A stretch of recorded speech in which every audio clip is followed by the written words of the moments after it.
Long-term spaceflight could permanently change astronaut brain volume, study says.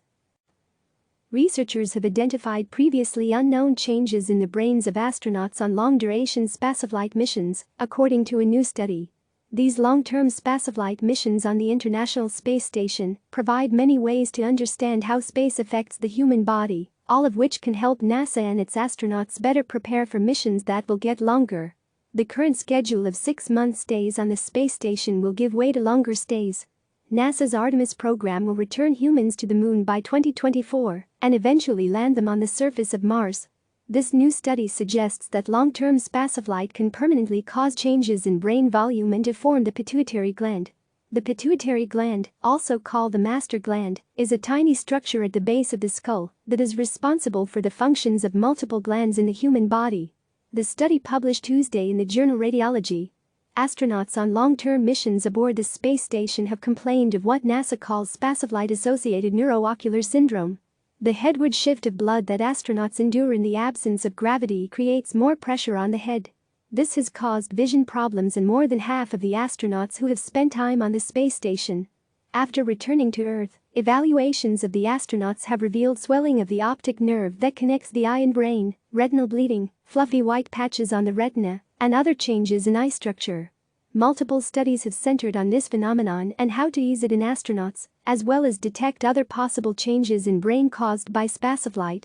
When you're in microgravity, fluid such as your venous blood no longer pulls toward your lower extremities but redistributes headward, said Dr. Larry A. Kramer at the University of Texas Health Science Center at Houston and lead study author. That movement of fluid toward your head may be one of the mechanisms causing changes we are observing in the eye and intracranial compartment. 11 astronauts, 10 men and 1 woman, agreed to participate in the study before and after long-term spaceflight missions on the space station. They underwent brain MRIs before flight, 1 day after they returned and then several more times over the next year. 5 of the astronauts had previous spaceflight experience and 6 had none, according to the study. The average time spent by the astronauts in space averaged out to 171 days. The researchers noticed that the brain and cerebrospinal fluid volumes in the astronauts expanded and increased by 2%. Cerebrospinal fluid can be found in and surrounding the spinal cord, as well as the brain's hollow spaces. These fluids enrich and protect the brain. These increases remained 1 year after spaceflight, which led the researchers to believe that the change was permanent. What we identified that no one has really identified before is that there is a significant increase of volume in the brain's white matter from pre-flight to post-flight, Kramer said. White matter expansion, in fact, is responsible for the largest increase in combined brain and cerebrospinal fluid volumes post-flight. The pituitary gland in 6 of the astronauts in the study also showed signs of deformation, likely in response to pressure inside the skull. We found that the pituitary gland loses height and is smaller post-flight than it was pre-flight, Dr. Kramer said.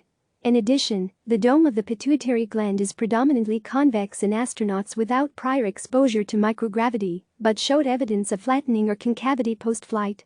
This type of deformation is consistent with exposure to elevated intracranial pressures. Post-flight analysis also showed that the astronauts' lateral ventricles had increased in volume.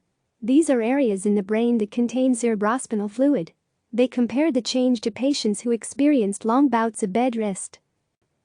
They also noticed an uptick in the velocity of cerebrospinal fluid flowing through a small channel that connects the 4 fluid-filled cavities in the center of the brain. It was comparable to patients with hydrocephalus, where those cavities are unusually large.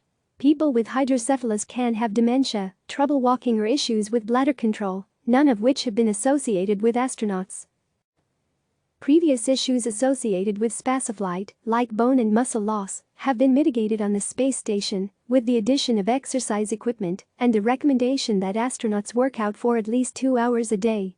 Researchers are also trying to find countermeasures to combat the fluid shift in head pressure. One includes a suit on the space station that uses pressure to draw fluid back toward the lower limbs. Another possible idea is a centrifuge that can create artificial gravity. The researchers acknowledge that their study only included a small number of astronauts, among other limiting factors, and that more research is needed.